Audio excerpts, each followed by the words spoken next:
So here we go. Sir Jim Ratcliffe, hugely wealthy individual, showing more than a keen interest to take over at Manchester United. Is it going to happen? He didn't get his hands on Chelsea. He got his hands in Nice in the French Ligue 1. But of course, United, a totally different set of circumstances. So what about the fans? The prospect of the Glazers eventually going and Ratcliffe coming in at the top. Earlier on, Simon, I spoke to the Manchester United Supporters Trust's Chris Rumfitt. We know him. And I said, Chris, Sir Jim Ratcliffe, what's your reaction? Well, it's clearly a very interesting development. There's a lot of speculation about, a change of ownership or new investors. And, in the light of everything that's going on, we've called for change. The change has to be the right change, though. We're not going to just accept any prospective new owner, and we've got a few things we want from the new owner. We want them to commit to the culture and ethos and best traditions of United. We want them to invest real money in the playing side and in the stadium, and we want them to embed supporters in any new ownership model. But if there's a new owner coming along, whether it's Jim Ratcliffe or anyone else who sort of ticks those three boxes, then we'll be very interested to talk to them. Surely, Chris, the news in itself that Sir Jim Ratcliffe would be interested in buying a stake in the club is surely good enough news for you without putting conditions on it. It's encouraging, but we've had false storms before as a supporters group and as Manchester United fans more generally. So it is encouraging, but because of all those false dawns, we're a cautious bunch as well. We will put conditions on any new ownership. We will. We believe in supporter share ownership, and we want investment in. So we're encouraged at the possibility of change, but it does have to be the right change. And I hope any good new owner would actually not see that as a condition, but they would welcome that. But with all this takeover talk, the share price has rocketed. That benefits the Glazers. I take it you're aware of that.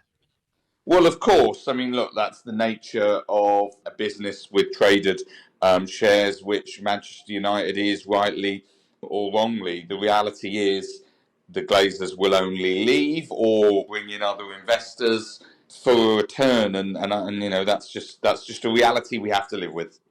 You're aware, of course, that although Sir Jim is a United fan, he failed with a late bid for Chelsea in May.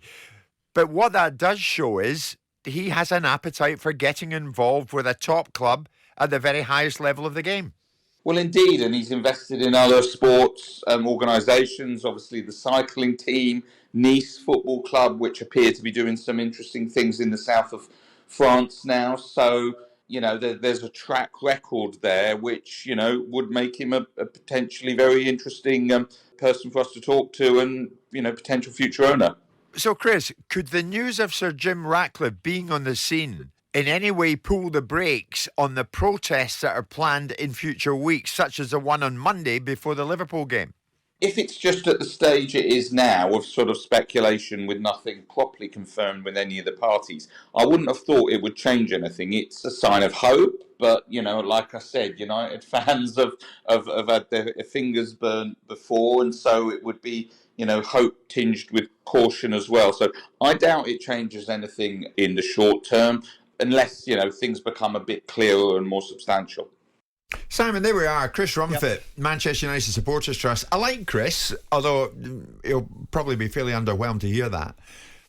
What do you make of that? Conditions for Sir Jim Ratcliffe? Well, I think it's to be expected. I mean, the Supporters Trust will position themselves. It's a scorpion and frog. It's what they do. They're going to tell you that they will have a certain expectation of the owners coming in, and any person that comes in will listen to it and take note of it and perhaps acknowledge the things that are relevant and disregard the things that are not.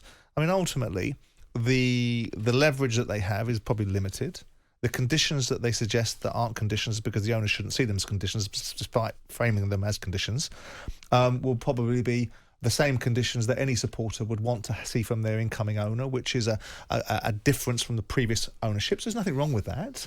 I mean, it is you're not going to take it literally, are you? I mean, they're not in a position to dictate to anybody, but it's appropriate for supporters' trusts to put if they don't have something to say, then you're sort of their existence becomes challengeable. It's like finding something that you object to, and once that thing has gone away, if you can't object to it anymore, then your reason for existing isn't there anymore, is it? Yeah. So with that in mind, the supporters' trust will always have a position. We asked him the questions, he gave us the answers. They would prefer to see an entity that comes in that doesn't borrow money to finance the football club, that is sitting there with an endless stream of money to pour into the football club once the football club has exhausted its natural resources, that will involve them on the board, that will have them in their mindset, that will do everything differently to what the Glazers do. Right. And Jim Ratcliffe and anyone else that buys a football club, if it is Jim that's going to do this, will look at it and go, that's great, thank you very much, and I will acknowledge the reasonable things and disregard the rest. So, Simon, for everybody who doesn't realise what goes on at a level like this, and you do, you've been there, you've been across things like this. To a level, yeah, not this level, but to a level, yeah. It's reported the Glazers were engaged in exclusive talks with the American private equity firm Apollo last night over the sale of a minority stake. Mm-hmm. Is that what Sir Jim does now? Grabs that, and then the ball starts rolling? Possibly. I mean, don't forget, there's 30. I mean, they've got 69% of the traded stock. So there are a variety of other places he can buy stock from. He doesn't have to buy it necessarily from the Glazers because they don't own all the stock in this business. But the bottom line is that they will be engaging with people. Now, whether that's the debt, whether the people that house the debt that ultimately lent Manchester United money, the 500 to 600 million pounds they're in debt, maybe there'll be a passenger and a restructured perspective that involves some equity in it. There'll be a variety of things going on. Of course, the only beneficiaries that really Glazers will be focusing on will be the Glazers and their best outcome. Because if the Glazers were to somehow convert the debt in some form of equity play, then the argument about debt would go away, wouldn't it? Yeah, they wouldn't be in debt anymore. So, but there's a whole variety of things. What is interesting is that there are discussions happening, and I do genuinely believe, and it's not me in any shape or form reversing my position, I've always said, find us a buyer then they can have a conversation. Suggest an absolute outcome, and then you can be able to talk about who. Now we've got some tangibility. There will be a litany of people that want... The big thing is that the challenge is that America... If it's not Jim Ratcliffe, it'll be American money. And American money is coming into our sport at a rate. Sure. And people need to be careful what that looks like and what it involves, because it involves a changing of the landscape to some extent. This would be a massive deal for Sir Jim to get his hands on it. Well, he's all right, Jim, and for the Glazers to go. Yeah, but he'll be up for the challenge, I'm quite sure. Maybe. Number one, how long would it take? And number two, is this a more difficult deal for Ratcliffe to nail than the one that he failed to get, i.e. Chelsea from Abramovich? Well, he only failed to get the Chelsea deal because he didn't want to follow the process that was set up, and perhaps didn't attach the values to Chelsea that other people were prepared to pay. So if he had engaged in the process rather than come in at the last minute and, like someone buys a football club out of administration, throws a fiver on the table and says, call me if you need me, the stage had gone past that stage. This is a different dynamic. How long would this take? Oh, it'll take a while. It'll take if there is a vested interest in acquiring a proportion of Manchester United to build up to a situation where you own the bulk of it, it'll take some time. But that's not the point. If the momentum is moving in that direction, then what you do is you start to shut down the disquiet and you start to focus on the core product of rebuilding Manchester United alongside its ownership model. So this is a very interesting dynamic. It's a very unique time in sport because the level of money available to predominantly Premier League and Championship football clubs via the American market, via big investors. And what is encouraging about this is I always rail against this lack of vision from British ownership. Why do we have to sell everything to everyone else that can see our visions? Why would we be prepared to sell the London Stock Exchange? Why does everybody own our assets? I know what you mean. If Ratcliffe gets involved, at least there's a percentage of it staying within the confines of the indigenous population. Okay. I'm looking at quite a number of season ticket holders, Manchester United season ticket holders, telling us this morning that A, they're loving what you're saying, Simon, listening to your every word. B, they would welcome Sir Jim Ratcliffe.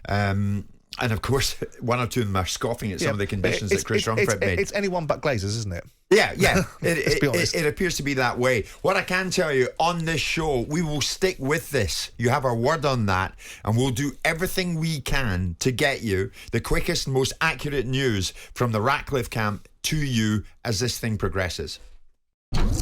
Jim White and Simon Jordan. Monday to Friday mornings from 10 on AM, on DAB, via the talkSPORT app and on your smart speaker. talkSPORT.